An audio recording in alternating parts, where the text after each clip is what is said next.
ದೇವನಹಳ್ಳಿಯಲ್ಲಿ Prestige group of limited ಅವರಿಂದ ನಿರ್ಮಿಸಲಾಗಿರುವ ದೇವನಹಳ್ಳಿ ಸಹಾಯಕ ಪೊಲೀಸ್ ಆಯುಕ್ತರ ಕಚೇರಿ ಹಾಗೂ ದೇವನಹಳ್ಳಿ ಪೊಲೀಸ್ ಠಾಣಾ ನೂತನ ಕಟ್ಟಡಗಳ ಉದ್ಘಾಟನಾ ಸಮಾರಂಭವನ್ನು ಇಂದು ಗೃಹ ಸಚಿವ ಡಾ ಜಿ ಪರಮೇಶ್ವರ್ ಅವರು ಉದ್ಘಾಟಿಸಿದರು.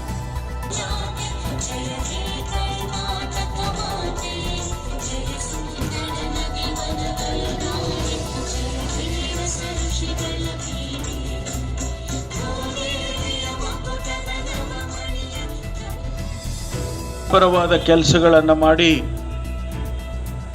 ಇವತ್ತು ರಾಜ್ಯದಲ್ಲಿ ಸೇವೆಯನ್ನು ಮಾಡ್ತಾ ಇರತಕ್ಕಂಥ ಸನ್ಮಾನ್ಯ KH ಮುನಿಯಪ್ಪನವರೇ, ತಮ್ಮೆಲ್ಲರ ಪ್ರೀತಿ ವಿಶ್ವಾಸವನ್ನು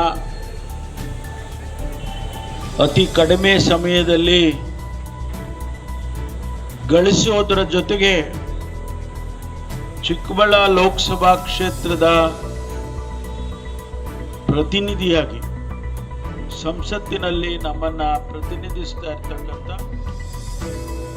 ಈ ಸಂದರ್ಭದಲ್ಲಿ ಆಹಾರ ಮತ್ತು ನಾಗರಿಕ ಸರಬರಾಜು ಸಚಿವರಾದಂತಹ KH ಮುನಿಯಪ್ಪ, ಚಿಕ್ಕಬಳ್ಳಾಪುರ ವಿಧಾನಸಭಾ ಸದಸ್ಯ ಸಂಸದ ಡಾ ಕೆ ಸುಧಾಕರ್, ಬೆಂಗಳೂರು ಪೊಲೀಸ್ ಮಹಾನಿರ್ದೇಶಕ MA ಸಲೀಂ ಮತ್ತು ಬೆಂಗಳೂರು ನಗರ ಪೊಲೀಸ್ ಆಯುಕ್ತ ಸೀಮಂತ್ ಕುಮಾರ್ ಸಿಂಗ್ ಮತ್ತು ಸಮಾಜ ಸೇವಕರು ರೊನಾಲ್ಡ್ ಕೊಲ್ಲಾಸೋ, ಅಂತಾರಾಷ್ಟ್ರೀಯ ವಿಮಾನ ನಿಲ್ದಾಣ ಯೋಜನಾ ಪ್ರಾಧಿಕಾರದ ಅಧ್ಯಕ್ಷ ವಿ ಶಾಂತಕುಮಾರ್, ಬ್ಲಾಕ್ ಅಧ್ಯಕ್ಷರುಗಳು KC ಮಂಜುನಾಥ್, ವೆಂಕಟೇಶ್, ರವಿ ಸಿದ್ದಪ್ಪನವರು, ಗ್ಯಾರಂಟಿ ಯೋಜನಾ ಅಧ್ಯಕ್ಷ ರಾಜಣ್ಣ, ಜಗಣ್ಣ, SP ಮುನಿರಾಜು, ಪ್ರಸನ್ನಕುಮಾರ್, ನಾಗೇಗೌಡ ಜಾಲಿಗೆ, ಹಿರಿಯ ಮುಖಂಡರಾದ ಶ್ರೀರಾಮಯ್ಯ, ಮುರಳಿ, ಗೋವಿಂದರಾಜು, ತಾಲೂಕಿನ ಪ್ರಮುಖ ಮುಖಂಡರು ಹಾಗೂ ಮಹಿಳಾ ಮುಖಂಡರು ಈ ಕಾರ್ಯಕ್ರಮದಲ್ಲಿ ಹಾಜರಿದ್ದರು. ಕನ್ವೆನ್ಷನಲ್ ಮೆಥಡ್ಸನ್ನು ಆದಷ್ಟು ಕಡಿಮೆ ಮಾಡ್ತಾ ಇದ್ದೀವಿ. ಈಗ ನೋಡಿ, ನಾವು ಮುನಿಯಪ್ಪ ಅವರು ಆಗಲೇ ಮೆನ್ಷನ್ ಮಾಡಿದ್ರು, ದಲಿತ ಸಮುದಾಯಗಳಿಗೆ ಅವರಿಗೆ ಶೋಷಣೆ ಆಗುತ್ತೆ, ಅವರಿಗೆ ಕಂಪ್ಲೇಂಟ್ ಕೊಡೋದಕ್ಕೆ ಹೋದರೆ ತಗೊಳ್ಳೋದಿಲ್ಲ, ಅವ್ರನ್ನೇ ಹಿಡಿದು ಒಳಗಡೆ ಹಾಕ್ತಾರೆ, ಇಂಥದ್ದೆಲ್ಲ ನಡೆದೋಗಿದೆ. ಅದಕ್ಕೆ ನಾವು DCREನಲ್ಲಿ ಈಗ ಹೊಸದಾಗಿ ಪೊಲೀಸ್ ಸ್ಟೇಷನ್ಗಳನ್ನೇ ಮಾಡಿದ್ದೀವಿ.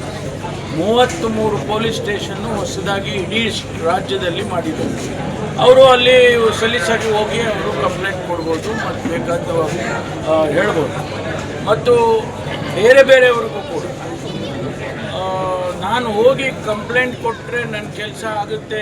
ವರದಿ ವಸಂತ್ ಕುಮಾರ್, ಬೆಂಗಳೂರು ಗ್ರಾಮಾಂತರ.